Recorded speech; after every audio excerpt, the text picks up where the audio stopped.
Salmo 26. Vamos ver o que esse salmo tem para nos ensinar hoje? O Salmo 26, ele tem o título dele assim: Davi recorre a Deus confiando na sua própria integridade. Julga-me, Senhor, pois eu tenho andado na minha sinceridade. Eu tenho confiado também no Senhor e eu não vacilarei. Examina-me, Senhor, e prova-me, esquadrinha a minha mente e o meu coração. Porque a tua benignidade está diante dos meus olhos e eu tenho andado na sua verdade. Mais abaixo, no versículo 6, ele diz assim: lavo as minhas mãos na inocência e assim andarei, Senhor, ao redor do teu altar. E novamente, no versículo 11, ele diz: mas eu ando na minha sinceridade, livra-me e tem piedade de mim. Esse salmo é um salmo de 12 versículos. E ele passa todo o salmo mostrando para Deus que ele anda em integridade, que ele anda em sinceridade. Para que Deus olhe para ele e que Deus não deixe que a alma dele pereça junto com a alma daqueles que praticam a maldade. Então, aqui o salmista, gente, para alguém fazer uma oração dessa, ela tem que saber muito bem como ela anda perante o próximo e perante a Deus. Porque nós podemos enganar homens, nós podemos enganar as pessoas, nós podemos até nos enganar, mas enganar a Deus ninguém pode. Então, ele se coloca diante daquele que sabe que tem andado em retidão.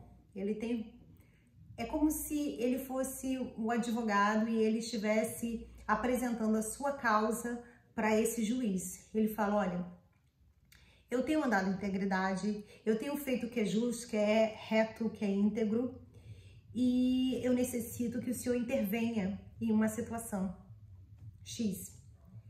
E eu sei de como eu tenho buscado a Ti e como eu tenho buscado a fazer tudo certo. E aí, gente, eu fico pensando o seguinte: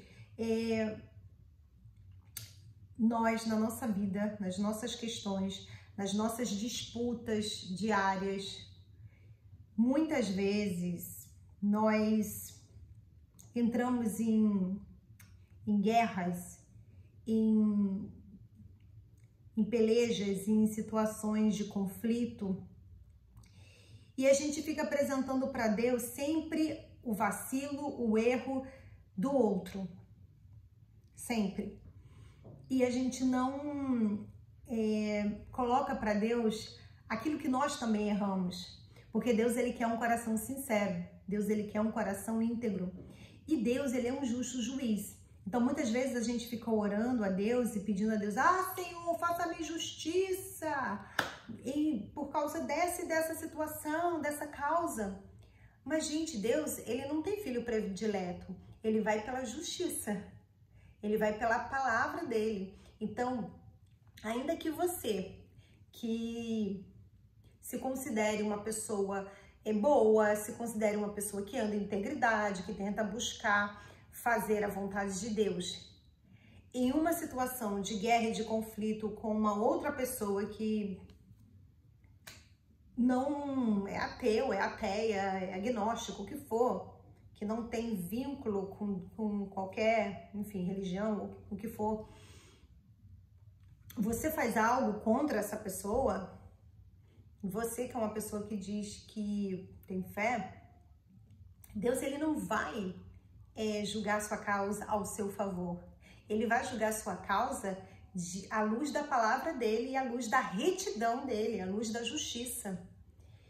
E muitas vezes as pessoas que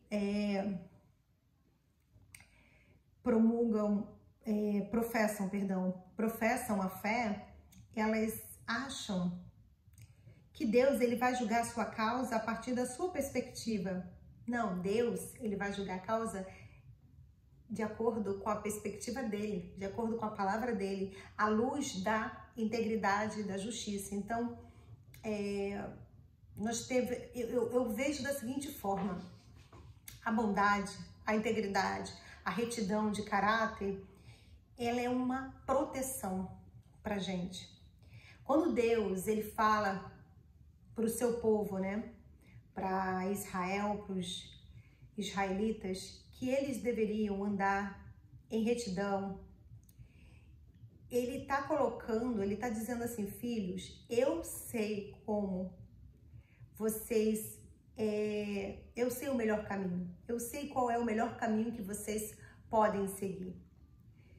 E quando Deus, ele fala isso conosco, quando Deus diz que nós devemos andar no caminho de retidão, ele está dizendo assim, isso é escudo para você, isso é proteção para você. Porque quando você dá uma brecha, o inimigo, ele entra nessa brecha que foi dada, nessa falha, ele corta naquela falha de caráter, de princípio. E eu sei que isso levanta outras questões também, porque, gente, nós não somos perfeitos. Perfeito só um é. Mas nós estamos aqui para nos lapidar como seres humanos. Nós estamos aqui para sermos e para nos deixar lapidar, para que a nossa alma encontre ela se transforme nesse diamante que nós viemos aqui ser. No outro vídeo eu falei que nós viemos aqui, não foi para ter a profissão XY, nós viemos aqui para sermos lapidados. Esse é um mundo de peregrinação, é um mundo de obstáculos para serem vencidos, para serem ultrapassados, para que a gente eleve a nossa alma a um estado mais próximo daquele que é perfeito. Eu fico pensando que esse papo não é para todos, sabe?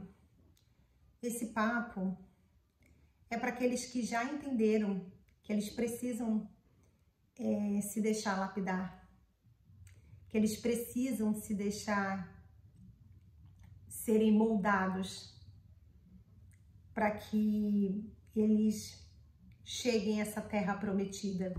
Esse processo de deserto que representa essa vida que nós passamos, ela é uma peregrinação para que a gente chegue mais preparados e com uma essência verdadeiramente divina.